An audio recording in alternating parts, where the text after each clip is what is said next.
একসঙ্গে দুই ভাই বসবাস করতেন ইতালিতে। হঠাৎ দেখা দেয় পারিবারিক দ্বন্দ্ব। সেখান থেকেই বড় ভাই হুমায়ুন শেখের হাতে নির্মমভাবে খুন হয় ছোট ভাই নয়ন শেখ। মর্মান্তিক এই ঘটনায় শোকের ছায়া নেমে এসেছে পরিবার জুড়ে। নিহত ও অভিযুক্ত দুজনই মুন্সিগঞ্জের টঙ্গিবাড়ি উপজেলার পশ্চিম সোনারং গ্রামের দেলোয়ার শেখের ছেলে।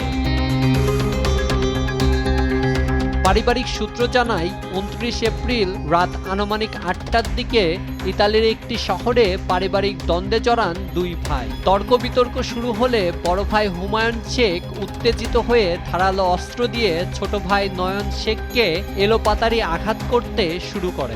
গুরুতর আহত অবস্থায় ঘটনাস্থলেই নয়নের মৃত্যু হয়।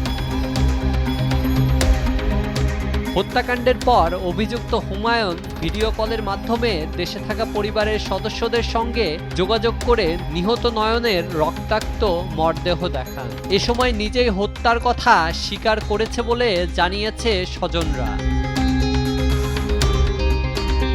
ঘটনার খবর পেয়ে ইতালির স্থানীয় আইন শৃঙ্খলা রক্ষাকারী বাহিনী দ্রুত অভিযান চালিয়ে অভিযুক্তকে গ্রেপ্তার করে। বর্তমানে তিনি পুলিশ হেফাজতে রয়েছেন এবং এ ঘটনায় তদন্ত কার্যক্রমও চলছে বলে জানা গেছে।